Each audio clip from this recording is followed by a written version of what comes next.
In today's video, I'm going to teach you how to create custom power-ups in Trello. By the end, you'll have the foundation in place to start extending Trello with your own functionality using a clean setup that's ready for development and testing. First, open your browser and go to trello.com/powerups/admin, then sign in. Make sure you use the account that has access to the workspace where you plan to manage your power-up.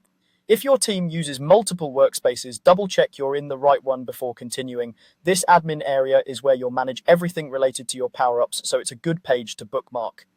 Next, click Create New Power-Up.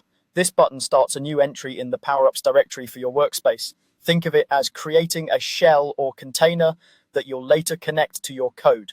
Nothing goes live to your boards yet, you're just preparing the space where your power-ups details and links will live. When prompted, enter a clear, descriptive name and choose a workspace. The name should help teammates understand what the power-up does at a glance.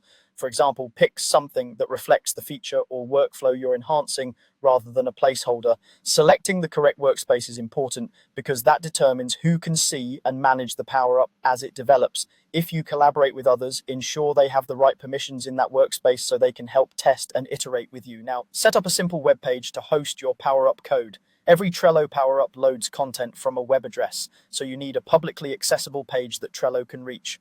Keep it basic to start. A minimal HTML page is perfectly fine. The key is reliability and security. Host it somewhere that provides HTTPS, serves files quickly, and gives you a stable URL. Many static hosting providers work well for this purpose. Your page can be as simple as a single index file that displays a short message for now, and you can expand it later as you add logic and assets. Keep the URL handy. You'll connect it to your power-up configuration as you build. That's the core setup. You've visited the admin page and signed in, created your new power-up entry, named it thoughtfully and tied it to the correct workspace, and prepared a basic hosted page that will serve as the home for your power-ups code. With those pieces in place, you're ready to continue developing features and bringing your Trello customization to life.